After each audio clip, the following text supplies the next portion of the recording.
All right. So to officially kick us off, I want to say welcome everybody to the second community conversation.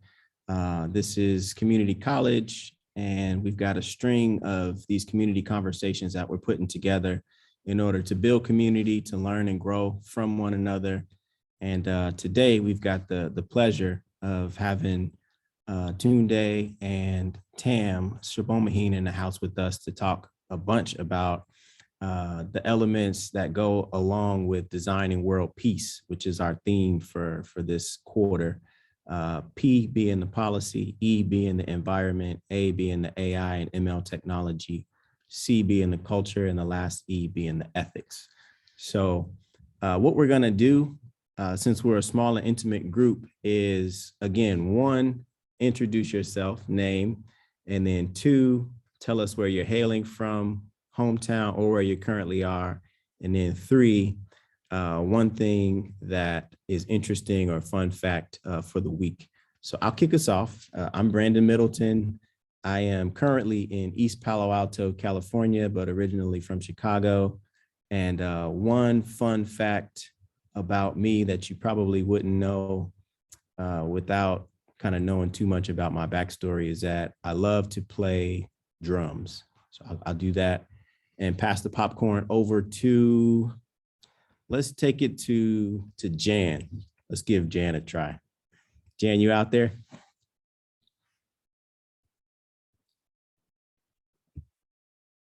Maybe not in a place to give the intro. Let's do Pia. I'll throw the popcorn over to you for the intro. Yeah, sure. My name is Pia. I'm calling from Stanford. I'm a master's student at Stanford. And a fun fact about me, I used to live in Tokyo. Who would you like to pass the popcorn over to? I'll pass it to Gina.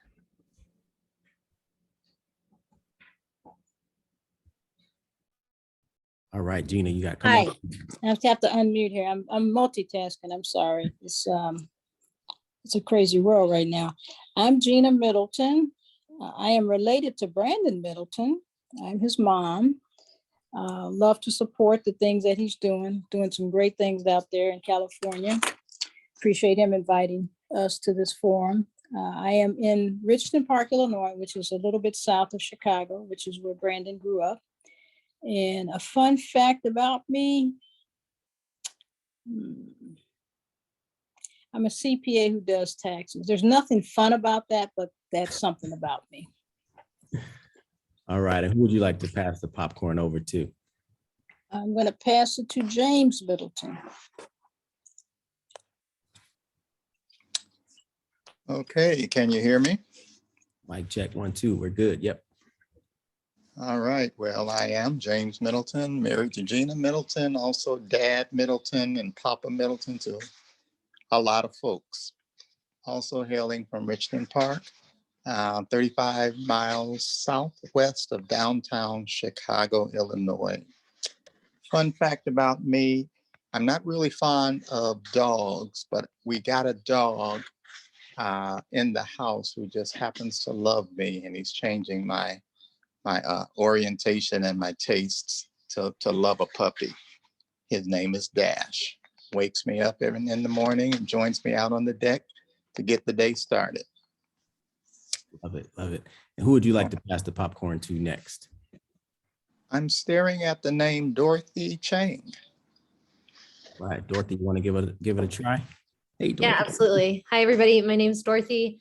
I'm calling in from San Francisco Bay Area, and originally from Los Angeles. Neither fun nor interesting, but perhaps relevant. I used to be a teacher in the LA Unified School District. So really excited for today's conversation. Very cool. I'm going to hand things over. Megan, are you ready to share? Hi, I am. And actually, it's a perfect segue because I used to work for LAUSD as a teacher's assistant instructional aide for a few years at the elementary school that I actually went to myself. So I guess that's my interesting fact. I'm originally from Inglewood, and yeah, my name's Megan, like I said. So yeah, happy to be here. Awesome. Welcome, Megan. Oh gosh, popcorn too. Sorry. Thank you. It's nice to be here. Camille.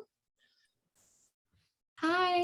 Hi, everyone. I'm Camille. I'm calling in from San Francisco, but born and raised in Daly City, California, if you all know where that's from. And my fun fact for today is I enjoy pumpkin spice drinks. So frappuccino, coffee, just love it. Excellent. It's the most wonderful time of the year for pumpkin spice. So yeah. Camille, who would you like to pass the popcorn over to? I'd like to popcorn it off to Jan Baker. All right, let's try Jan again. Jan, you out there?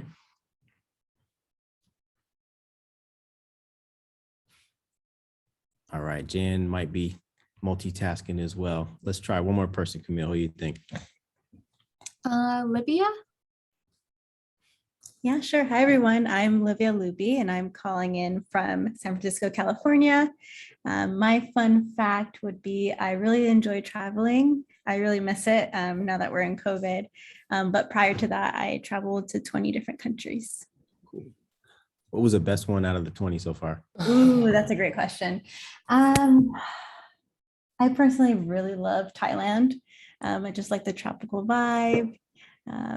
Yeah, really great place to go to. Awesome. Who would you like to popcorn it over to, Olivia? Yeah, sure. Is it Noel? Is that correct? Sure. Hi. Yeah. Thanks, Livia. I'm Naval. I'm calling in from Seattle. I have a few fun facts about myself. One of them is that like Livia, I also enjoy traveling. I've been to 40 countries, have lived in 7 countries.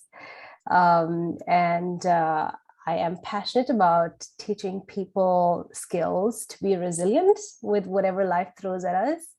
And I turned 40 this month and I cannot believe it. Cannot believe it. It's nice to meet you all. Yeah, there's an emoji for you. Who would you like to popcorn it over to, Nawal? I think we've got Fitz, Mullins, and then we've got yeah, Fitz Mullins would be awesome. Perfect. If you're ready. Yeah, perfect. Thanks. Very excited to be here. Brandon, thanks for setting all this up. My name's Fitz. I am calling out of Seattle, Washington, originally from Louisville, Kentucky. And fun fact of the day or week, I am not allowed to have a dog currently in my home, but I'm dog sitting for the week. So I've got a nice, large, furry friend hanging out with me for the week. That's been enjoyable to have. Nice. Perfect. And I think there's only one person to popcorn it to, if I'm looking at my screen right. So Weedney, you want to give a quick introduction?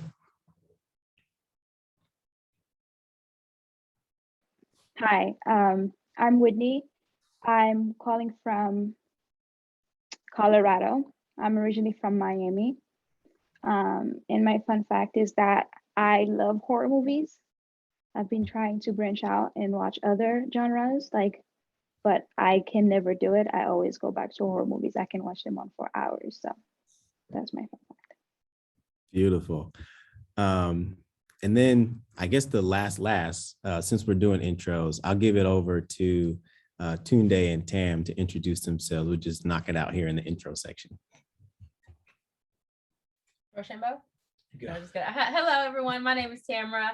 I'm privileged and blessed to be here with each one of you today. Let's see. I grew up, born and raised in Dallas, Texas, but I'm here in East Palo Alto, California. I've been here for the last X number of years. It's been a lot. And something interesting, I'm going to build off Brandon's. I used to play the drums. I grew up playing the drums in a Kojic church, from age like 6 up to 18, but don't play them anymore, but used to. Still in there. It's still in there. Hola, Tunde, Sobomehin, East Palo Alto, California. Fun fact is I bungee jumped off the second highest bungee jump spot in the world in New Zealand. Can't top that. That's a very mic drop glad that you're like, no, ain't no mic drop. That's crazy drop. That's yeah, I won't do it again. well, yeah, we wanted to switch it up and flip it from last week, give everybody a chance to come on video and to like understand who's in the community and talk a little bit, you know, amongst peers and stuff before we jumped into the content. So what I'll do now is share screen, and we got a couple slides just like last week. Let me share here.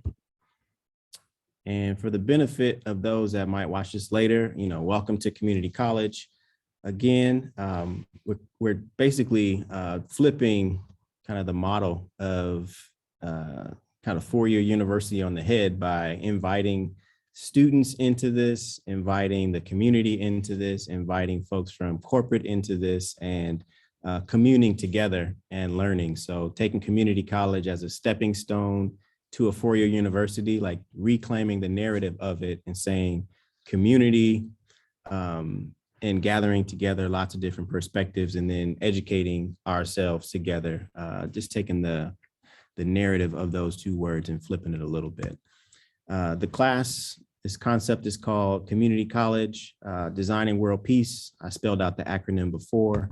We opened up this class about a year ago to try to give Black and Brown genius and expertise and creativity space to shine, space to breathe, space to just exist so that we can learn from it and contribute to it. The core team that's helped to put this experience together is here on the slide. Brandon Middleton, Ariam Mogos in the middle, Pia on the right, Adrian, Nari, and Marv on the bottom. And now that we've wrapped up introductions, we want to say it's really nice to meet everybody. So in this particular slide, we've put an activity together that will hopefully guide the conversation and allow everybody in the community to be able to ask some questions and like ponder some of the things that we'll talk about in today's community conversation.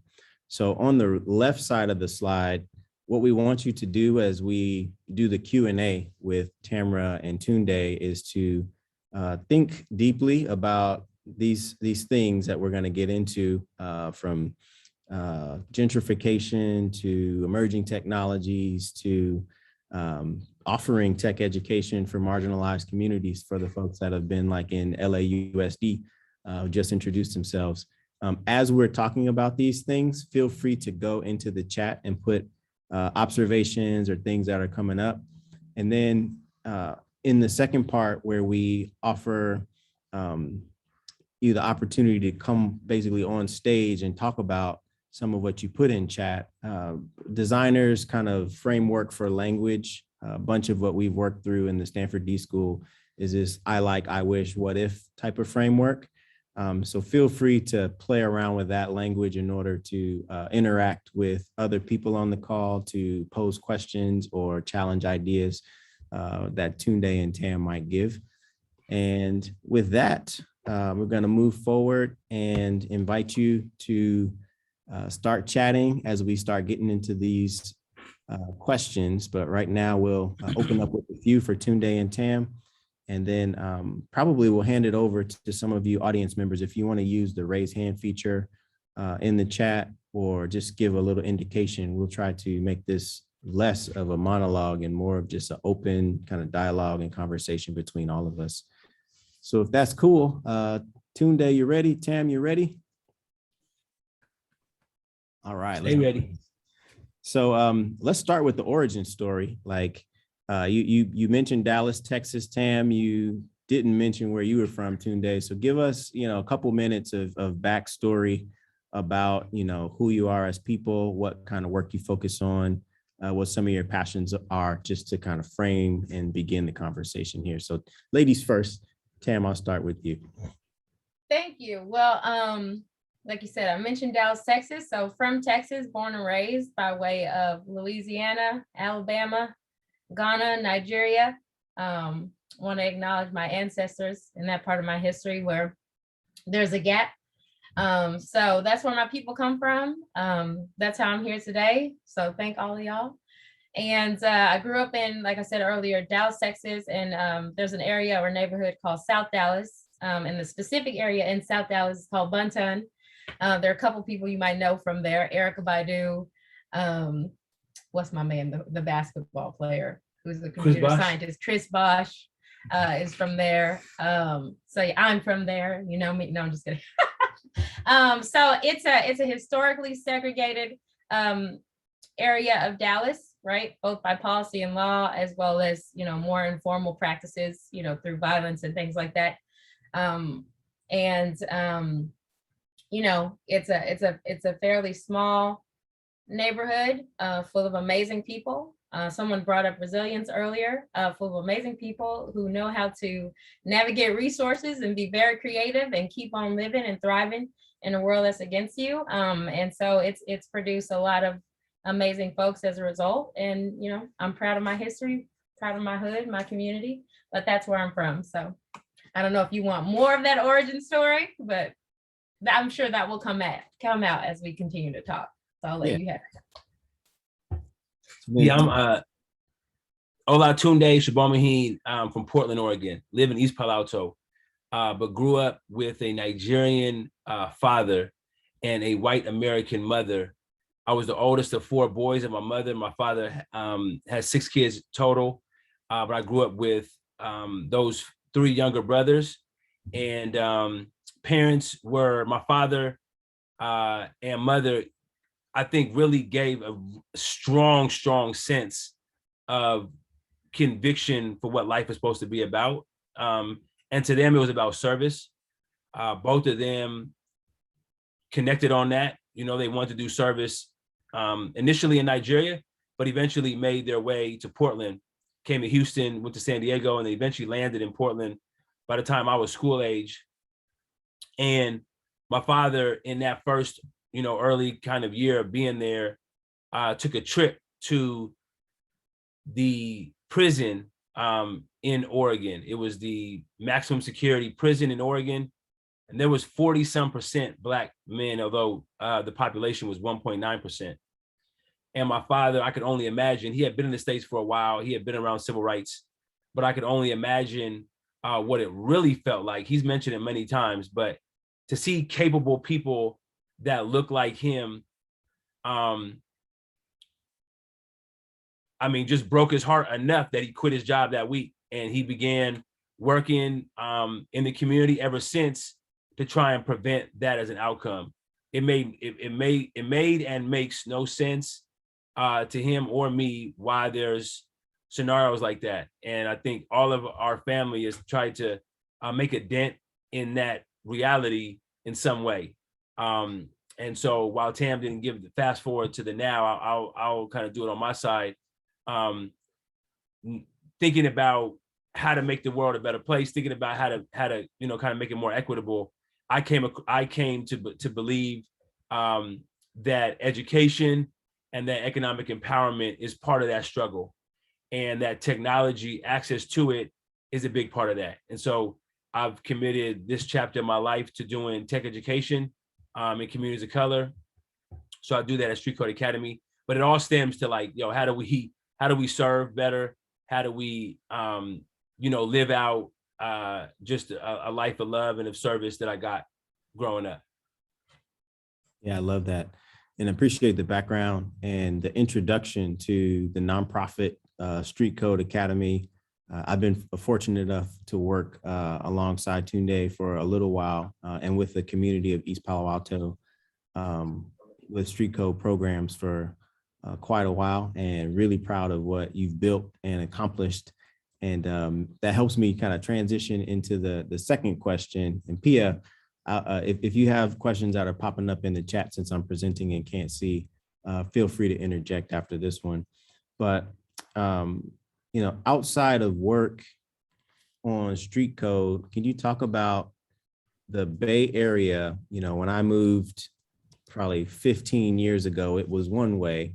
Talk about kind of the dynamics of the community that you serve and the dynamics of, you know, how nonprofit organizations and just like the shift over the last 10 or 15 years that have had you modify your offerings and figure out things on the fly just because things innovate and change and are modified so quickly. So just take us on a journey of how you've done service in the technology education space and like what's changed in the area here for the folks in the community.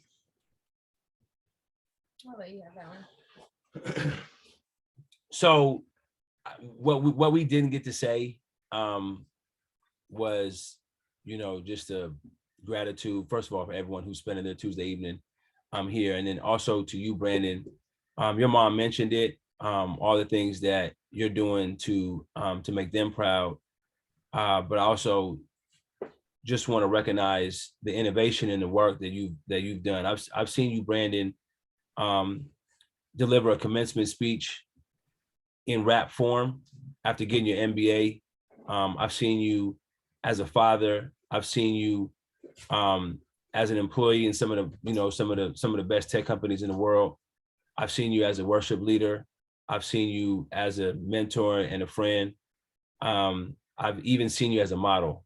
When you sent that thing and you were a model, I said, man, this brother has got to be Nigerian with all the jobs you got. And so, but this is another one that I'm honored to, that we're honored to, to participate in. So thank you for that. And I think, you've been around similar time, maybe I beat you to here a couple of years, but you've seen this change and you've been involved in some of the same nonprofit organizations as we have. You seem to come from a similar household, one that believes in giving. And I've seen your dad on stage. I've seen him reflect about his life of service. I've heard about your mom. So I know that you come from similar. And so it's not by accident that our paths crossed so early, right? We came here to the Bay Area. We were at the same church. We eventually started serving in the same organization, in organizations that are trying to man, how do we give the best for our community? And there you were able to go wherever you want to go. And you were going to the same building as I was going and figuring out how do we serve the same students that deserve the absolute best that we could offer, right? So what we've seen, and the reason why, I don't know your reason of investing in so heavily in this community of East Palo Alto, which Tam and I are calling from. But one of the reasons why I was so drawn to it was, one, because it's amazing people. Those who know the community, East Palo Alto, know it's diverse, it's fun, it's vibrant, it's a great community. Not perfect, but a really exciting one to be a part of. It's very progressive, attracts a lot of thought leaders, and are very receptive to trying to do new things. But another reason on top of that made it so exciting to be part of is because early on, when I got this idea, when I was introduced to the idea that technology was really shaping our future, and East Palo Alto is in the middle of Silicon Valley. And so Silicon Valley, being sort of the birthplace of a lot of the more modern innovation, technical innovation, was looked at as being the model for the world. Mm-hmm. So Seattle has got Starbucks, Seattle got Microsoft, Seattle got some heavy hitters, Amazon, but Seattle also, has a presence out here in Silicon Valley, right? There's a Microsoft campus. I believe I've met Brandon at there. There's Amazon is right here in East Palo Alto. So people know that this place is an influential place in terms of technology. And what I felt like was a valuable place to participate in East Palo Alto was because what if you didn't have a community of color in this model place of technology? What if you really had no voice from a community of color, not just a person of color, but from a community, right? Where you're comfortable being yourself, where you're confident, where there's a collective kind of narrative, not that we're monolithic or not that we're the same in any way, but that there is some safety in our voice. And what if that was void? And I thought that was very, very dangerous. I still do. And so started investing early on in preserving a community of East Palo Alto, and the same pressures that I think are going to exist in Dallas, Texas, and Austin, that are existing in Seattle, that are existing in Chicago, LA, right? The pressures of technology and tech innovation that enter these metropolitan areas are now putting pressure on people they don't think can contribute to that. And I don't mean they as in there's some silent room, but I mean as an industry, there's not really been found a place for people like us, right? So East Palo Alto is the most pressurized community probably in the country, because it's surrounded by all this tech that wants to grow and take up every space it can. And it's growing the fastest, right? The reason why Facebook shut down yesterday was because it's so big. It's 3 billion people on its platforms. So where is a place that, and we're right next door to the Facebook, campus. Those 15,000, 20,000 employees are right in drive through our streets every day. The Amazon drives through our streets every day. Where you're from, Brandon, is right in our neighborhood, right? So there's all this pressure on this community. And what has it done? It means that when I just stopped by and I brought 2 students out yesterday or 2 days ago. I brought 2 students out from a school. And I said, we want to help you get mentors. And one student said, you don't need to find a mentor for me. We're moving in January. Wow. To Stockton. And Tam can speak from the school board what's happening to our school system. Our school system now is figuring out what to do with empty buildings because our population is declining. So what does that mean? People are moving out. People are moving out to foreign places after generations of being here. After we all know the value of social capital, after all your social capital poured into a community, now this student has to move. He had a school that loves him in the middle of his junior year. He's got to move where he was just about to get the mentor to figure out what to do with your whole, now you got to move to Stockton, knows nobody, has nobody, doesn't know the schools, right? And so that's just a microcosm of what's happening to the community. It's shaping, it's moving, and it's one way out. There's not a lot of people of color moving into East Palo Alto. It's these people of color are moving out, and it's shifting the dynamics of our community. It's shifting the dynamics of our schooling. It's changing the lives of human beings. And I'll end with this. This is why it's sad. We have figured out a way to protect a little endangered mouse that is found in the baylands of East Palo Alto. I don't even know the name of the mouse, but it's a mouse. Pastor Middleton, talking to your dad, there's a mouse that us as a society have figured out how to preserve this. You can't, I don't care how much Facebook's grown. They can't grow on that. They can't build on that spot. They can't develop those baylands to protect that mouse. Yet we have not figured out how to protect human beings who want to have their junior year still in the same spot where their mom and dad grew up. We still not protected generations of folks who want to be here and participate in this economy but can't because of the rising housing costs. And I think that's unacceptable and a bad excuse. Yeah, you mentioned it, pass it to Tam to talk about the school side, kind of sitting as the ex-president of the school board there in the Ravenswood district. And then P, I'd love to, if there's comments and chats that have, folks in the audience that have questions, I'd love to open it up at that point. So Tam, give us a little bit of a sense of the same dynamics that Tunde is talking to us about from a different perspective on the education and the district side. Yeah, thank you for that question, and thanks for that introduction, Tunde. Really very energetic and emotional about it, which I get, and I feel you 100%.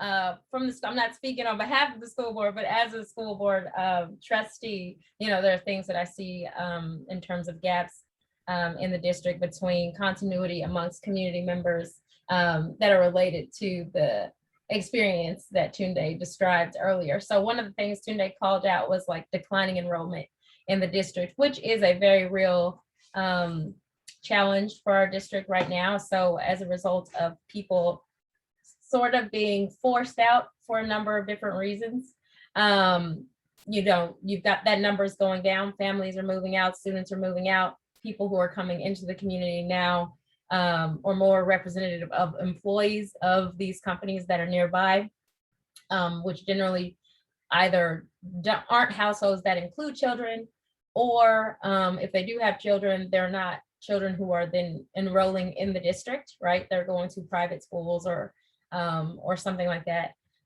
So then you have that issue of declining enrollment, which then affects funding for your school, right? If your school is funded based on ADA, average daily attendance, then that funding is going down.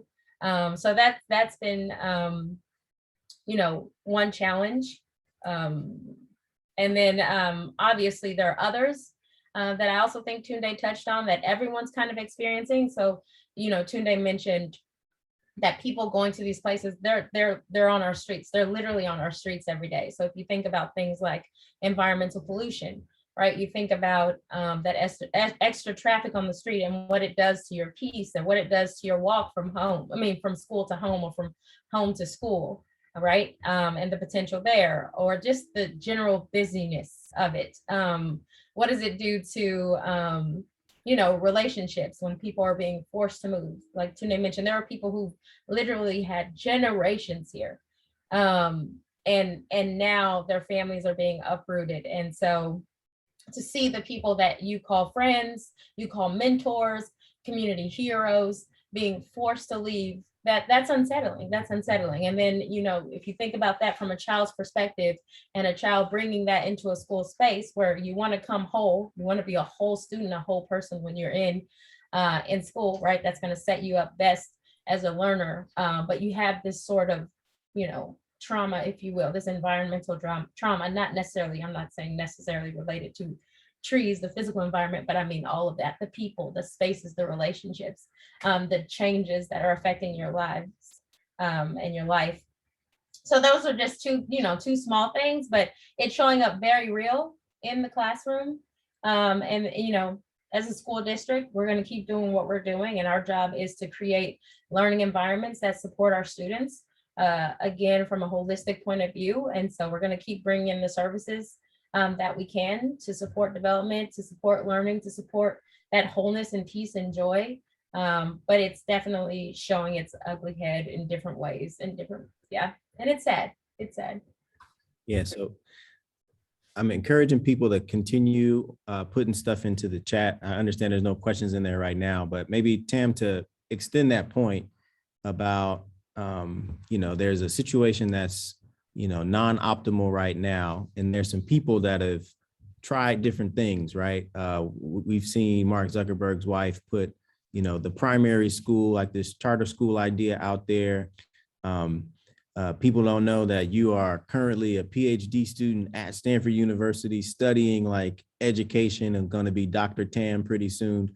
When you have a non-optimal situation, what have you seen, tried, maybe to that first part of that question, and then maybe what are you hoping can be achieved, as you go throughout your program and as you, work with educators to build and develop the future that we need and we want for our children and for our community? Yeah, I think one of the biggest things we can do as a community, and a community involving representatives from city, from home, from organizations, nonprofit and for-profit, and from school and other entities. I think one of the biggest things we can do is come together to work on behalf of everyone here in this community. And so one of the examples I'll bring up specifically is this response to one of the responses to the pandemic, right? And having to do or engage in distance education. So we, digital divide, it's a problem. It's been here forever. It's here for a while, unfortunately, until we get our acts together and solve it. But one of the ways we came together as a community is we partnered with organizations that were local, that provided our students and staff with resources. Street Code was one of those organizations. Shout out to Street Code. They gave students, laptops, Wi-Fi hotspots, and things like that, so that folks could have tools to access distance, the learning via distance education. So that was a big deal. So they gave those things directly to people in the city. We gave them through the schools, which is really good. We even provided, and by we, I'm saying Street Code, even provided services like, IT help and support for families and for instructors and teachers to help with little things that will come up, right? Because we were seeing that as a barrier to engagement in school for a lot of folks also. So those are just, that was just an example to show how do we live in the space of these gaps to really create some solutions. And I think creating synergy across the work that's happening in these different spaces is just, I think it's almost, it needs to be required. It's not even like a who's in, let's go. No, it's like we all need to just do it I think that's the only way we're going to solve some of these big challenges. And I think public education has some big challenges, but I think there's a lot of hope there also. So when you brought up the primary school, and one of the things they're trying to do is, mesh education or para education, good education initiatives with healthcare initiatives, and say, how does your physical health, how does your mental health, support what you're doing or affect what you're doing in school. And they're building a model, or have built a model that addresses that. So that's another example. And they're working on that. Do you have any others good examples? Yeah, I think those are two amazing examples that speak to the progressive DNA of East Palo Alto, right? That speak to, even you talking about Tam, who said, look, I come from Bunton, where we're resourceful, right? We're going to figure out ways to continue to live and to thrive. And that's the DNA of East Palo Alto, right? So it's not all bad. I think the weight of it is so heavy that it still isn't perfect, right? It reminds me a little bit of that Tupac concept of rose in the concrete, right? You look at his damaged petals, and you wonder why it's damaged, but you're not looking at this rose that grew from a concrete, right? The fact that East Palo Alto is still around, the fact that our district is still serving, the fact that it's still a community that's driven by Black and brown people in the middle of Silicon Valley speaks to an enormous long list of things that are working, right? When I could, from Ravenswood Health Clinic to the youth programs, to the Ravenswood School District, to programs like ours at Street Code, right? You have health and education and technology and sports all kind of becoming resilient to try to figure out how to preserve this community. So there's good things working in all of it. I think the question is, and I think this is where Tam's point about coming together is so true. How fast can we move with those pieces? And how fast are the pressures moving, right? If you look at it balance, I think about it like a scale and a slope. But from a balance perspective, right, we're putting so many things on this right side. We're putting families, working extra hard. We're putting cultural celebrations. We're putting mentorship. We're putting all these things on this side, but there's this huge weight on the other side. We got to do a lot more to even balance it out, right? We're still around. We're not getting wiped out, because of that. But we're doing all that we can, and it's still not enough, right? And so how do we really make it enough? And I think that's really where it comes down to me, who's winning the most upside. You think about Brandon. How much could Brandon do? You've given us resource, you've given us time, you've given us money, you've given us innovation, right? You've given all that to Street Code, but at some point, right, like there's people that are winning even more than Brandon. You're winning enough that you could have that to give back, but there are organizations around us, I'm talking about Amazon, I'm talking about Facebook, that have so much win in their category. And I'm not trying to throw the rock at them and blame them, but I'm saying, of all of us who have something to give, like, come on, y'all. We're expecting that the mothers and the fathers and the uncles and the servant leadership and the grassroots organizations are going to carry this burden. It's too heavy of a burden to try to. So we need a little more from them, in my opinion, right? And we need a little more, and that means policy at the state level, but it really means economics and a share of that wealth. And ultimately, it means we need some will. We need some desire, because anything that they want to do, they have poured resources to really make that happen. So I want the will to be like, no, we believe that this community should be here. We believe that this community could offer something. Let's take some willpower to make that happen. And I'm waiting on that. Yeah. And I just want to stress the point that Tunde just brought up, because I don't want to ever describe this community or other communities from a deficit model, because there is no deficit. There is no deficit internally. There are people here with joy, with love, with pride, with mindset, with skills, with talents that would blow your mind. And it's about the pace. It's about how much can you do, right? How fast are you moving? How much are you moving versus those those pressures, right? And that pressure that's coming on you. How much can you do? And if it keeps coming at you, and you're working as hard as you can, because that's what we're doing. That's what city officials here in East Palo Alto are doing. That's what school districts are doing. That's what superintendents and teachers and the nurses in the area and the families and the everyday neighbors are doing. But how much can you take, right? And at some point, just like we're working together, these community organizations, we need some of these other bigger entities to come together and say, hey, this is our part in this.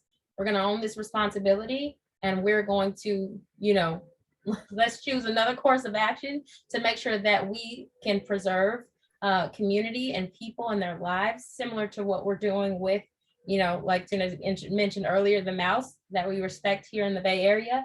I can't remember what type of mouse it is. We got to look up what mouse this is. But he's looking it up right now. But we can do that. We can do that for people. So sorry to be so long-winded, Brandon. No, it's where there's a will, there's a way for sure. And one of the issues I find as I go backwards, maybe one slide, is when we talk about world peace, right? The policy, the ethics, the tech, the culture, the environment, those are so disparate. And I found that it's easy for educators to be able to go deep on the thing they go deep on. It's easy for technologists to go deep on the thing that they go deep on. But to be a generalist across a number of things, to have this like cohesive strategy of what it would take to reimagine what we really need. Sometimes I think we run into the wall or like trip over our feet from that perspective.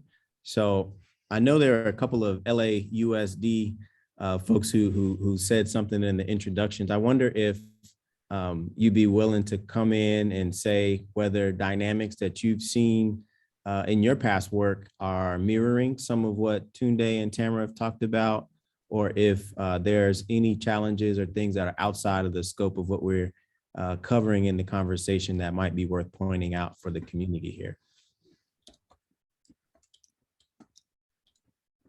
All right, Dorothy, I see you with the hand raised.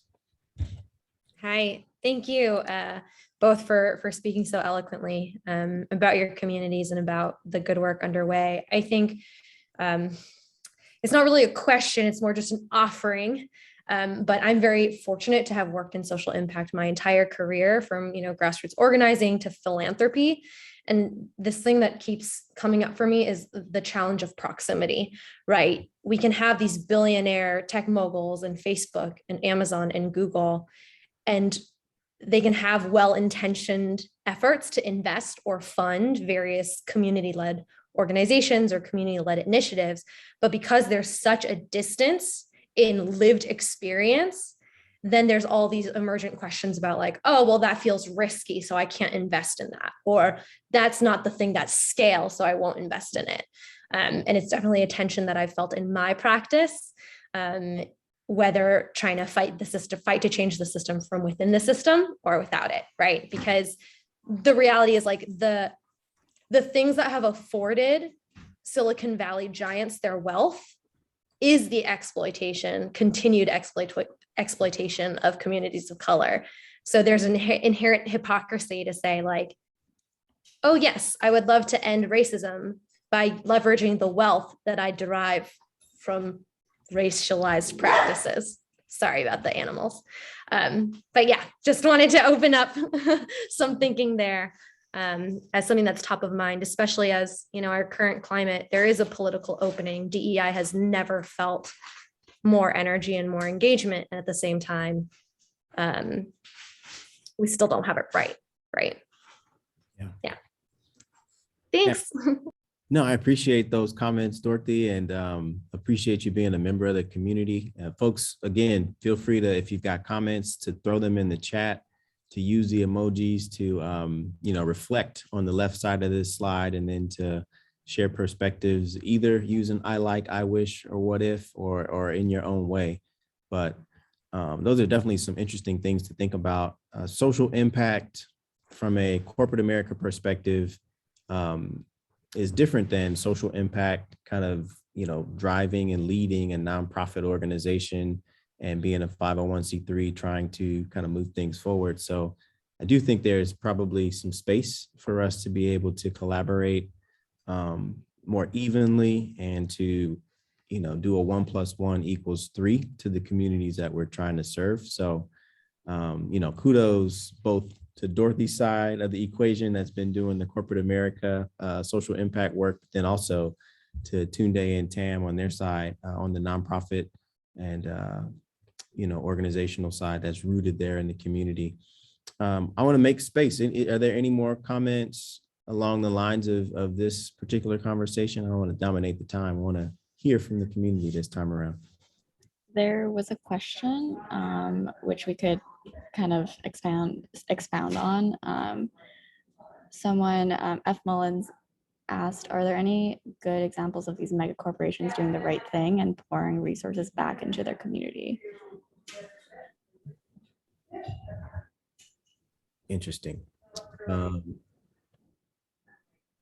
Maybe I'll start with Dorothy. I could put that back to you of some examples that you might have seen, since this is the work that you do, then hand it over to Tunde and Tamara, because you've partnered with a bunch of these organizations to drive their goodwill and good intention into the community of East Palo Alto, for example. So Dorothy, let's start with you there, and then let's transition over to Tunde and Tamara.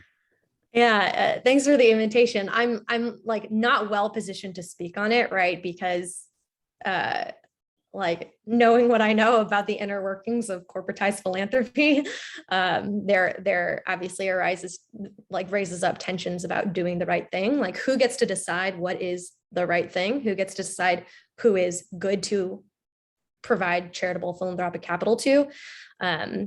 And who makes the decisions?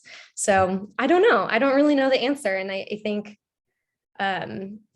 it's really interesting to see how the philanthropic ecosystem is developing, right? You have all these like relatively new tech billionaires who are excited about doing social good. But what does it mean when they're excited about doing social good and they're also the ones deciding what is considered good, and they're also the ones holding themselves accountable? I'd be really curious about who the community has defined as a true ally and a true advocate. Yeah, maybe I'll offer, I've been in tech for 15 years, and when I worked at Cisco Systems, for example, there was a Cisco Foundation that gave micro grants to about 100 organizations per year, $15,000 to $25,000 checks. They would deploy a number of volunteer resources to go vet these organizations and talk to their executive directors and learn about their programs, all localized to the Bay Area, which Cisco was headquartered in. Moving on to like Microsoft, there was a matching fund where an individual employee could give up to $15,000 of their own money and then have the Microsoft Foundation match that amount to double the impact of the individual contribution. Working at Amazon, there's an Amazon in the Community Fund that I have personally used in order to sponsor and support nonprofit organization work here in the Bay Area and more broadly. So those are a couple of examples of things that individual employees are empowered to do. But then there's a level up, right, of like these larger checks and much larger partnerships that are longer term. So just for the community to understand kind of the things that I personally have done in my career, I'm going to hand it over to Tunde and Tamara now to talk about what it's like maybe working with some of these organizations and like what are some of the wins and some of the cool things that Fitz is asking about that you've been able to see firsthand. Yeah, well, apologies for two reasons. One, I'm about to get hyped. Two, and I don't say it in the best way. So apologies for both of those. But I think about this every day, right? And I wake up, in East Palo Alto, I see people digging in my garbage cans. I see, kids coming back from school. I see it every day, right? And I'm not saying that from a point of, but it's to that proximity point, right? It's to that proximity. I might not always be here. I wasn't always here, but for the time I'm here, it hurts my feelings because there are two things that I think are really at the core of what I see as is a disconnect. One is, as a community, we don't fully know how to define what the right thing is. Mhm. I'm not, it's not a blaming on us, but I know that for me, as a founder, as a leader, I have set my community up poorly because of the way in which I ask for things.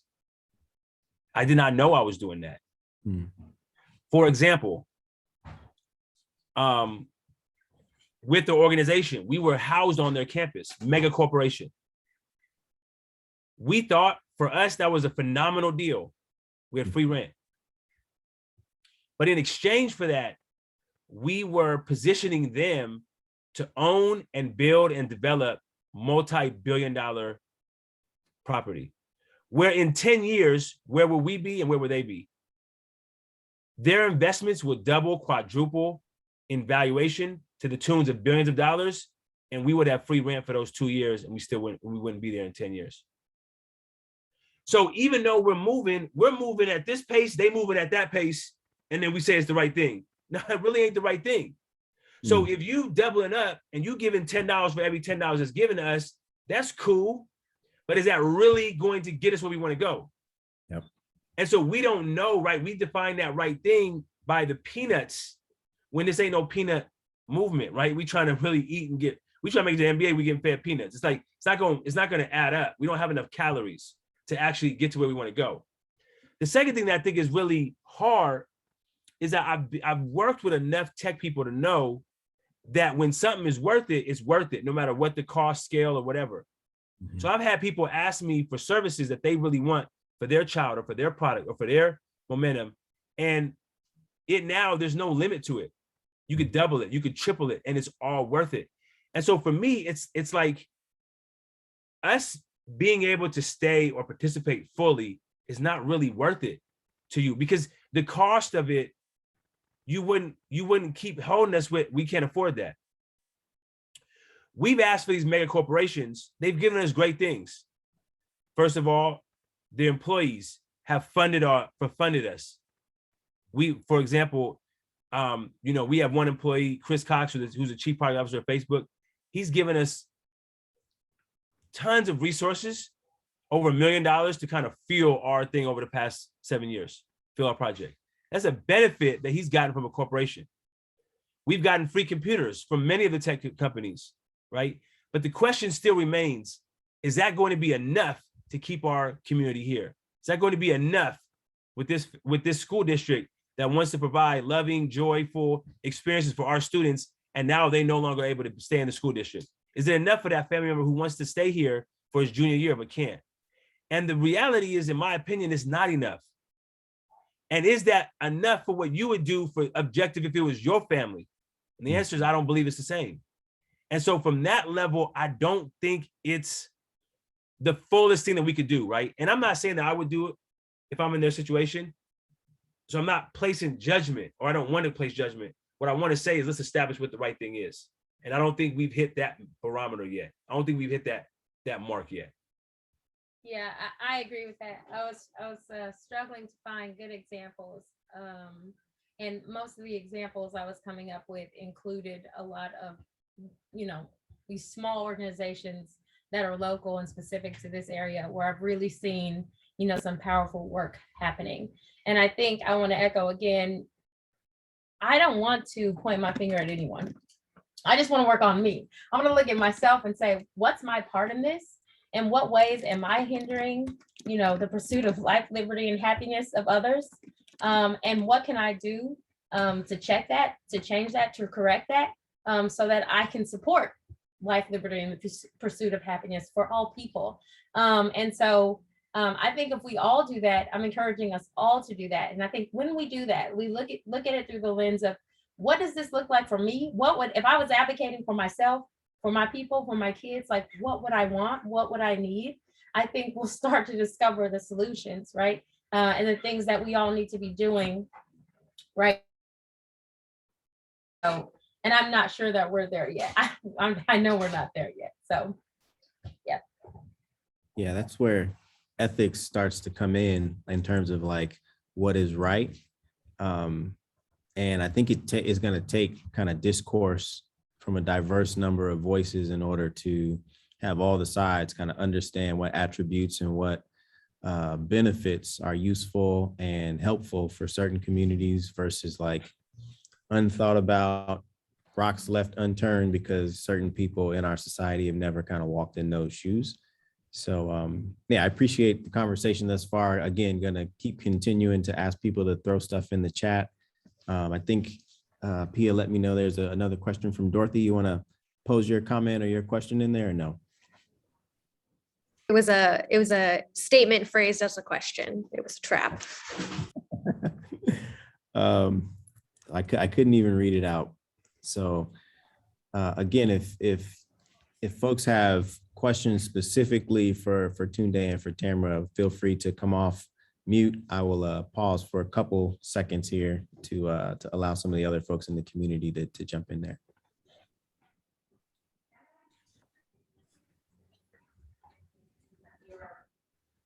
There's one question. It says, how can we encourage or enforce these companies to actually embrace effective altruism? Yeah, to that question, just to kick it off, just because this is a timely week, right? So if you take a look at what's happening in the news right now, there's, Facebook, who is, they grow and they make money based on the number of engaged users on their platform, for example, right? And then on the other side of it, with these Wall Street Journal reports and with what's coming out, there's the side of kind of human societal safety and this like balancing act of profit, more engagement, more activity. And then is it harmful? Can we keep society safe, or is it the right thing to do? So the initial kind of response or reaction I have to that question is the difference between capitalism and shareholders being kind of the first people to get paid and to have like the loudest voices, and kind of the side of broader social good, and looking at the people before the profit. So the first thing that pops into my mind is kind of that tension that we have embraced in the United States of America for a long time. But if other folks have answers to that question, I also wanted to make space, because this is a very interesting conversation and topic. Hi, I'm Kaylin. I don't know if you guys all can hear me, but I feel like people have to be brave. I feel like that historically, and I think I'm from the generation of slavery in America, and I just feel like if we address America has a problem with addressing the foundational issues with the people that, they've just basically, I don't know, that they've done bad things to, and then we fought in the 60s for change. And right now, a lot of those policies and things that protected people are being challenged. So we're at a crossroads where, do people really want to do social good? And how do we, it's not a question of how, it's like, what are we going to do to make them do it? Because you have to stand up and say what's right if we want to make change happen, because no one got change in America by lying down. We all had to stand up. We all had to make sacrifices. And I think the perfect example of two whistleblowers that came through this week at Facebook and also at Amazon, they won their cases for fighting for people, because people do matter. And so we really want change to come. I'm trying to think, it's no like asking for support for these problems that we have. I live in the Washington, D.C. area, and, I work at Amazon in Sunnyvale, but essentially,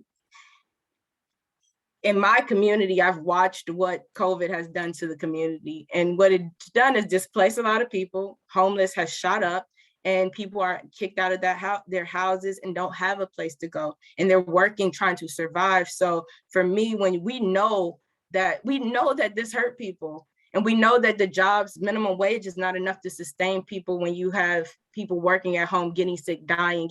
And so it's just ravaged communities. And I mean, San Francisco looks, if it looked as bad as it looked in 2019, I'm sure it's gotten worse since I've been out, since I've been here.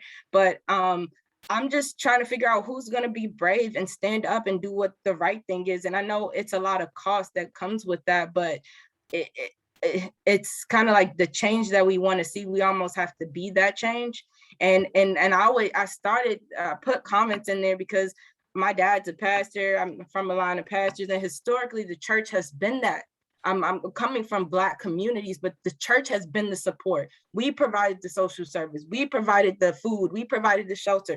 And in many communities that are impoverished, whether it's St. Louis, whether it's DC, whether it's anywhere else, real churches that are doing the work, maybe not mega churches, but the real churches that are on the ground, that have done the work for hundreds of years, historic churches have done that. They still do that. They're still needed. We still give people rent every week. We still raise money for Christmas. We're still doing that without the support. And I'm passionate about it because I'm a PK. I don't really have a choice. It's in me. So when I looked at Silicon Valley, and I'm thinking like, one, I never visited for my interview. Then I go to San Francisco and I'm looking at the homelessness.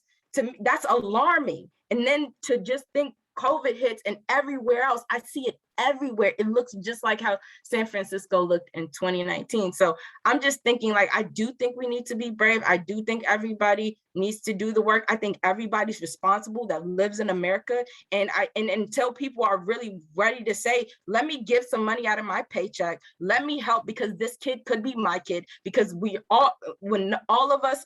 all of us are okay, none of us are okay. And we can see that as evidence of what COVID was. So I really don't, I get it. And I know we are all well-intentioned, but it's just like, if it was your kid, would you let your kid die? No. And so the kids need help and we need to help them. And I give a lot, and I'm young in tech, and people are like, why do you do what you do? Because I can't not do it, because it's me and somebody did it for me so I could have a chance to be here. And I think people need to have that same energy, and especially tech leaders. They need to be figuring out who do we need to talk to, like Street Code, like you guys, who are doing the work. Who do we need to talk to make sure that this can happen and that we can make sure that everybody's okay? Because Palo Alto and East Palo Alto, how in the world is it one city and you have unequal balance when it's the same city, really? Yeah, I love the passion that's coming through. Man, you mentioned so many different things. I see a hand from Squint that I'll pass the microphone over to, but definitely, I think there are phases to what we have to do. There's definitely like that courage factor where it takes a lot of courage to be a whistleblower, to leave a good paying job in order to do the work that you feel is more important, to gather and rally people. So yeah, a bunch of the points that you made are resonating. I'm gonna pass it over to Squint to make some comments or to ask a question, but I'm gonna sit and reflect on that for the next couple minutes as well. Thank you for that. Thank you, brother Brandon. My question is, do you feel like we need to adjust our expectations for them to help? And the reason I say that is because there have been years of people standing up and fighting. I mean, I'm fortunate to be able to work with Tunde and Tam on the ground and see them actually giving their life to this work. But how do you convince a person to want to change when for so long, like I've seen people compromise if it has a paycheck to it, right? So what they're willing to endure or tolerate if there's a certain amount of, like, if there's a dollar amount to it, it kind of justifies it. So it's like they're okay with allowing morals to go, their moral compass shifts because of that. And so I guess my question is, at this point, do you feel like maybe we should adjust our expectations for them? And like the young person said earlier, it's like we become that because, for so long we've been waiting on them, and it's been years and years and years, and we know what the solution is. And during COVID, the need has gone up higher, but yet there's certain people whose pockets have been lined. and making more than ever. And you would think that would compel them to want to change or help out, but yet they're still, it's almost like the greed is the factor, you know? So it's like they can change so much right now at a snap of a finger, but is that really their desire? You know? And so my thing is, we might be hoping for people to do things, but maybe we should adjust our expectations and find another way, you know? Yep. Any commentary to that before I jump in with some thoughts? That's Tam, I see you moving to. Yeah. I was going to say, absolutely do not adjust your expectations. I think you can't afford to do that. If you have an expectation of me, right, a squint, and you know I should be doing better, hold me accountable, please. Otherwise, how am I going to change unless I have some big epiphany within myself and have some conviction, right? Hold me accountable. I'm asking you as a friend.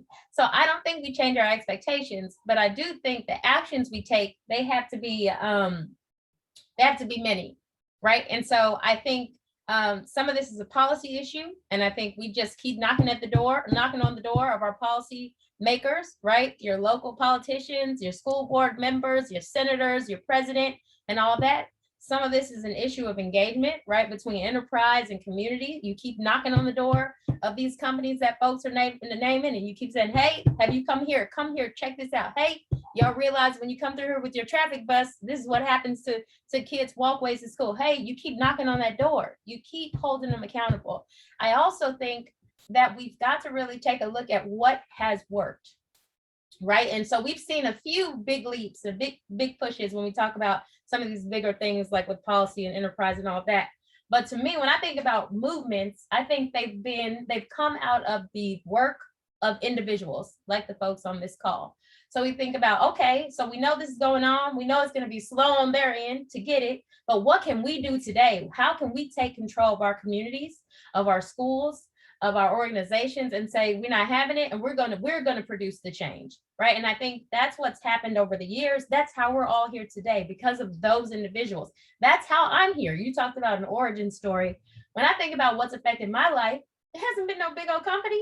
No, it's been people that I can name, that I can see in my mind, who decided to mentor me, who decided to love me, who decided to support me, who decided to teach me this and take me there, or bring food to my house. And I think that's how we're going to keep solving the problems, right? That's how we're going to keep going through this. I think as long as greed is a factor in our world, this is going to be forever work. You're going to have people who don't want people to make it. It's the forever work is what I'm calling it from now on. We're all going to be in this forever as long as greed's a factor. But it doesn't mean we have to lose hope, because we see the result. We see people, we see the successes. I think everybody on this call is a success. And I think that has mostly been due to the work that individuals are doing and have done. So we keep doing that and keep holding folks accountable, Squint. Yeah, appreciate that response. And I think it's also multifaceted. So Tam, you talked about policy. You know, folks are going to have careers in policy in trying to change some of the legislation. Folks are going to have careers in tech and, fight the fight inside of these companies. Folks are going to have to be outside doing social impact work in the community, grassroots like you and Tunde are doing. Folks are going to need to be in academia, which as a whole institution inside of society is changing with the fact that folks can learn anything as long as they've got an internet connection. So I think it's going to be multifaceted and something that we all have to keep in contact with each other in order to learn from the next man, the next woman, the next brother, next sister, what's happening, so that we can be informed in the work that we're doing on the path that we're on at the moment. So, man, I love that conversation. And again, want to make space again. I'm sharing my screen, so can't see all the chat activity, but anyone else have any comments that they wanted to put to that particular question? Tunde, I see you leaning in. Oh no, I was gonna say, why are you sharing your screen? If you want to, you can stop. Yeah, I got the front top article of NPR this morning was is a 40-hour work week still sufficient in 2021, right? Is it still relevant?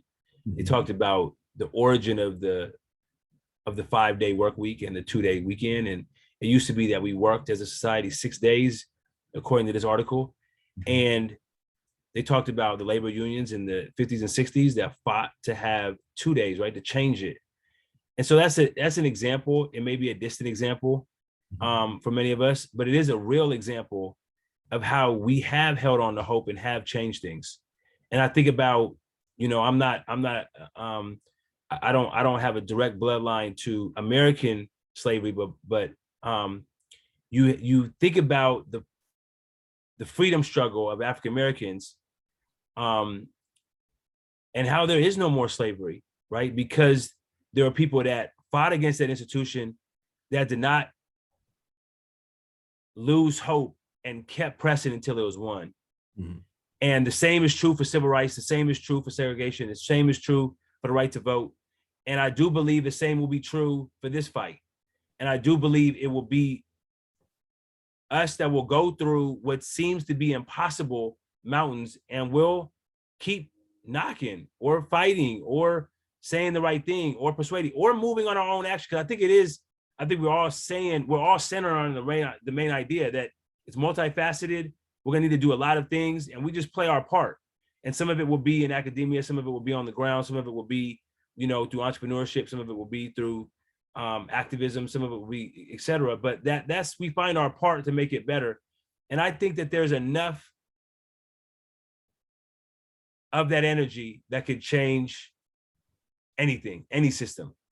In the midst of an evil system, we could have corporate good. In the midst of, whatever we think is kind of too big to change, we could have that. So I'm on most days, I'm full of a lot of hope and see us moving in that direction, and actually see us as a microcosm of both the hope and the room to grow. I think that we oftentimes don't celebrate enough the hope that we have, right? So there are people in our community in the midst of this that are making it through, in the midst of this that are preserving their communities, in the midst of this are advancing their, Tam mentioned it being one of them, and I think there's many of us on the call that are examples of what that kind of work does. So I'd say keep celebrating that work, and then keep pushing for what we, have the room to grow.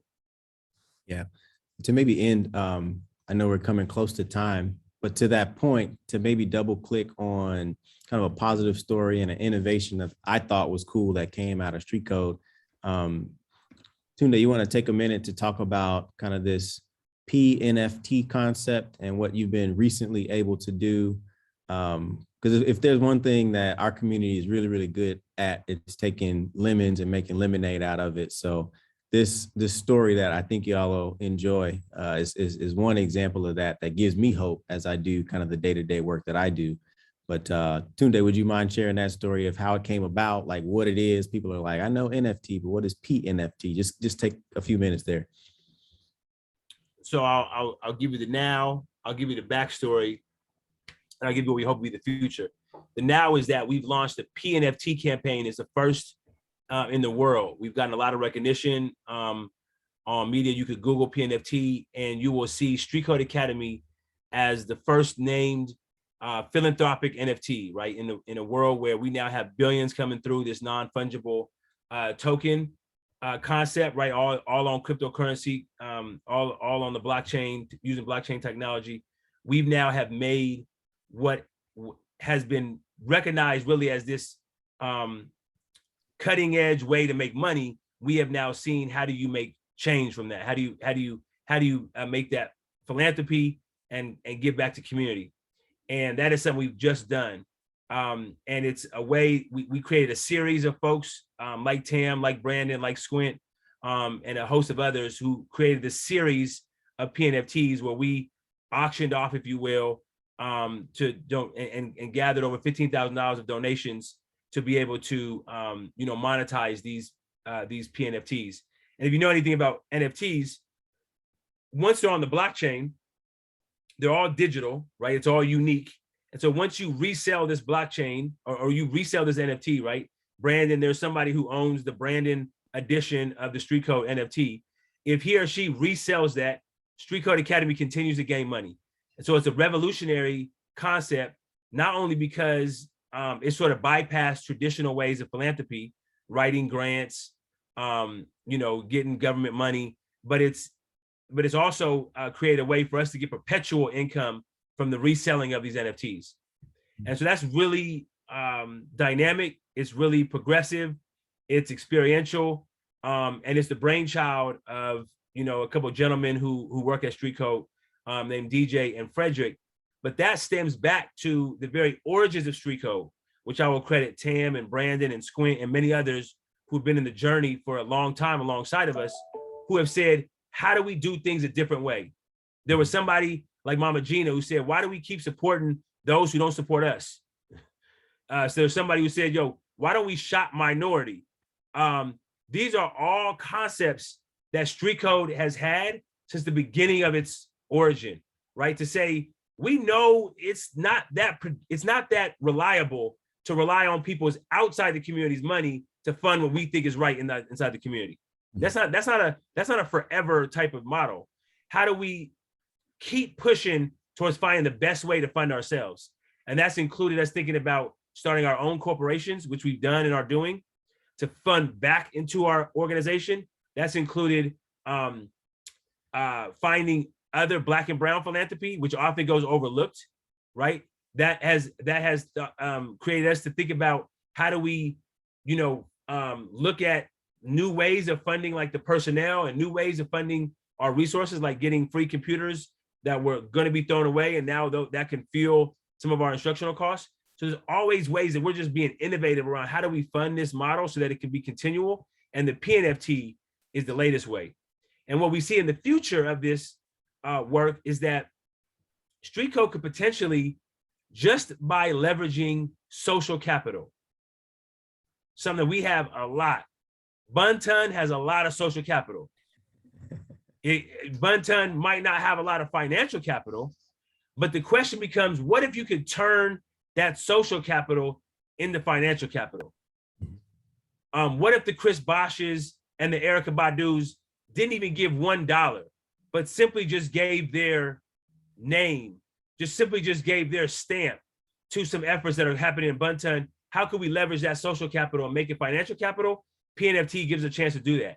And so we see a future where Street Code will be less reliant on grants, less reliant on government money, less reliant on charity, and more reliant on building its own funds and building its own source, so that we could have this work be forever and be funded by ourselves, much like the church has and is, much like these community organizations has and is, much like our families haven't been. How could there be organizations that do the same thing? Man, I love that. And hopefully, that's an inspirational kind of way to leave this particular conversation. And, if you wanted to check out the work that's been done so far and the work that'll come, streetcode.org/PNFT. I think, Tunde, you could probably put it in the chat, but like a very cool example of an innovation that will shift, hopefully, the way that philanthropy is done, not just at Street Code, but like at other organizations as well. And the fact that folks from the community, children, families at East Palo Alto are the ones to be able to mint these assets and these artifacts. The fact that we're teaching stuff that's current and what's considered bleeding edge technology to these communities, as opposed to something that's obsolete and on its way out, is something that's really, really encouraging as well when it comes to talking about economic opportunities and ways to actually place community members into jobs that will help them take care of themselves, take care of their families, and then also take care of their communities. So with that, I know we've got like 5 minutes left. What I wanted to do is pause and throw some snaps and claps or some emojis into the chat and just say thank you to Tunde and to Tam for their time and for their just being generous with it, for the stories that you've shared, and for the energy. I know you was hyped. You had to turn yourself down a little bit from time to time, Tunde, but we appreciate you being here, and thank you from our community to yours. I think this is going to be good for folks who watch this later, for folks who have been tuned in throughout this hour and a half that we've been together. So yeah, thank you. Any last words, one or two things that you would leave the audience with? I'm gonna start with Tam. Again, ladies first, but anything you would say to the community or summarize our conversation with as we start to close things out here. Zoom in. I don't have any wise words. I would just revisit what I said earlier, and I think it starts here. It starts with me. It starts with you, and that can go good or bad. So always just look at yourself, hold yourself accountable, stay convicted, you know, and live your life with dignity, integrity, and have that same kind of grace that you'd have for yourself, for others as well, even in holding folks accountable. We all can fall victim to a lot of things. So yeah, let's just live life with grace, hold each other accountable in love, and in spirit of, you know, life, liberty, and the pursuit of happiness. We stay hopeful. We can do it. We can do it. That's all I got. Love it. Love it. Tunde. I got a book, I got a technology, and I got a quote. The book of the day, this book right here, Mike Todd's Crazy Faith, is bananas. I got 25 sitting to the left of me. I really do believe that there's big things that can happen with crazy amounts of faith. And as the brother says in his second chapter, but it all starts with baby faith.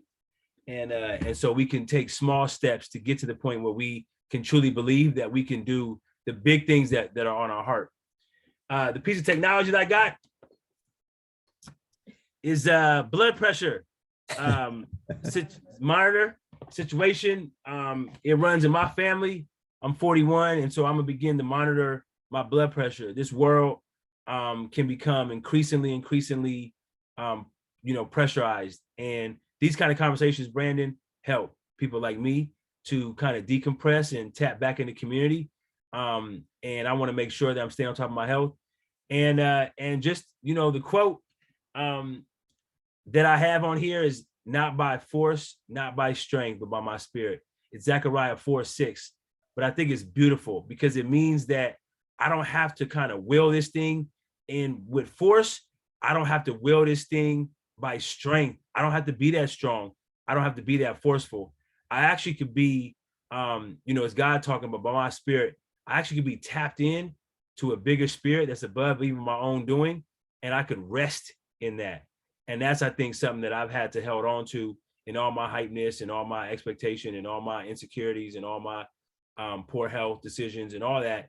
I like to rest on that I'm connected to a much broader spirit that is more powerful than I am. So I take comfort in that. Man. So with that, I want to say thank you both again to Tunde and to Tam, and for everybody that is tuned in, listening live now, or maybe we'll catch the recording of this. I think it didn't go as we planned it. We planned for some improvisation and for a little bit of this and a little bit of that. And it for sure delivered all of that and a little bit more. So yeah, for the next round, we'll be back next week. And again, just wanted to say a big thank you. I think we started this session with gratitude. We're going to end it the same way and say, everybody, this is community college. We're hoping that y'all stay safe and sane out there. And until next time, we're going to sign off. If you have ideas or things that you appreciated or want to see more of, feel free to interact with us over social media this week. We'll also be hoping that Instagram and all the Facebook properties stay up so that we could do that over social media. But yeah, we'll be signing off here. Thank you again, everybody. Have a great rest of the evening, and we'll talk to y'all next week. Peace. All right.